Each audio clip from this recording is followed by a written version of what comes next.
Long-term investment seems like one of the ideal things to have, especially amid the current global economic slowdown.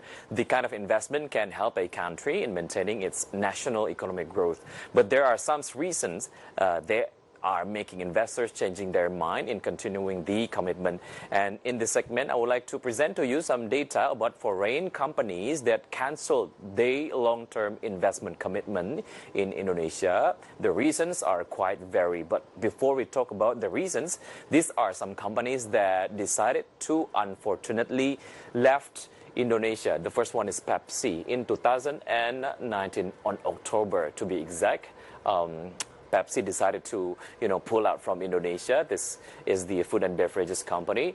And Nissan in 2019 decided, to also pull out from Indonesia. The company originally come from Japan. This is the automotive company. Had laid off 830 workers and closed down one factory. And then after Nissan in 2016, Ford decided to pull out also from Indonesia. Ford had laid off 35 workers and closed down 44 dealers. And Pepsi, a soft drink brand, leave Indonesia approaching the end of the year. A PepsiCo spokesman said that his party had terminated its production cooperation contract with PT Anugerah Indofood Barokah Makmur, or AIBM, in Indonesia.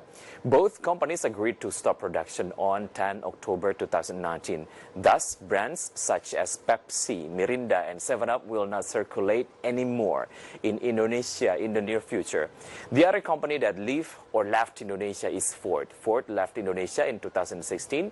Cannot compete with the tight competition was the main reason. The main disadvantage for American and European car manufacturers is that Indonesia's car market is dominated by Japanese automakers. The domination was leaving very little for non-Japanese brands such as GM and Ford, and which another companies that also decided to left Indonesia. Let's see another graphic. We have Panasonic, Toshiba, and General Motors. Panasonic left out or pulled out from Indonesia in 2016. The company had laid off 425 workers and closed down one factory. Toshiba laid off 970 workers and closed down one factory. And General Motors laid off 500 workers and closed down one factory. And General Motors pulled out from Indonesia, or getting out, or left Indonesia in 2015. And two major Japan-based electronics companies, Toshiba and Panasonic have ceased all operational activities in their manufacturing plants in Indonesia. Toshiba closed its television manufacturing plant in Cikarang, West Java, and sold it to China-based Skyworth. Reportedly, this was Toshiba's largest television manufacturing plant outside Japan. Meanwhile, Panasonic is to close its lighting manufacturing plants in Pasuruan, East Java, and Bekasi, West Java.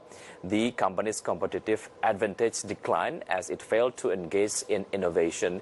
And what are another reasons that making these companies leaving Indonesia? Let's see the next data. This is the list of the reasons why some multinational companies decided to go from Indonesia.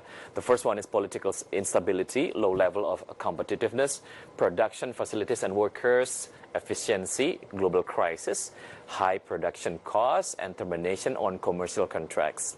And talking about high production costs, the one effect that a high number of production costs is tax. Indonesia's corporate tax rate of 25% is higher than regional rivals such as Vietnam and Thailand, although the government is planning a phased reduction to 20% starting in 2021.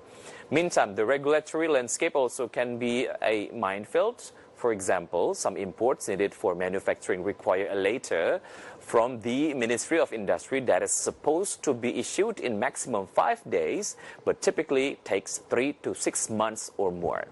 This unfortunate condition affecting Indonesia's rank in ease of doing business that issued by World Bank. And to see Indonesia's EODB ranking trend year by year, let's see the next graphic from 2016 to 2020. In 2016, the rank of Indonesia in terms of ease of doing business from World Bank was on the level of 106. The rank actually keeps on improving. In 2017, number 91, 2018, number 72, but in 2019 and in 2020, the rank was, decreasing, not performing really well to the number of, or to the level of 73. This one is taken from the World Bank's data. Indonesia's ranking in the World Bank's Ease of Doing Business, or EODB index, has remained stagnant at 73rd despite efforts to attract investment by removing unfriendly regulations. The country's ranking in the 2020 EODB index cuts against President Joko Widodo's target for Indonesia to be ranked number 40 next year. According to the report released on Thursday by the Washington, D.C.-based lender, Indonesia scored 69.6 out of 100, an increase of 1.64 points. And the increase was slightly higher than last year's increase of 1.42 points to 67.96. In the report, the World Bank highlighted Indonesia's rigid employment and minimum wage regulations. So which country hold the highest position in EODB rank? These are the big five. This is 5 countries with the biggest EODB score. Number 5, we've got South Korea with the score, or the, yes, we can call it score, 84. Denmark, 85.3. Hong Kong, 85.3. Singapore, 86.2. And New Zealand hold as the number 1 country with the easiest doing business, and score of 86.8. And yes, according to the report, New Zealand retained its first position, whereas Somalia was ranked at 190th spot. Economies that score highest on the Ease of Doing Business ranking share several common features, including the widespread use of electronic system. The top 20 economies have online business incorporation processes, electronic tax filing platforms, and allow online procedures related to property transfers. Moreover, 11 economies have electronic procedures for construction permitting. In general, the 20 top performers have sound business regulation with a high degree of transparency.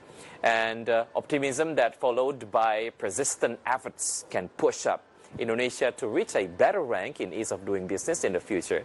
And stay tuned on Market Headlines, because we'll be right back after the break.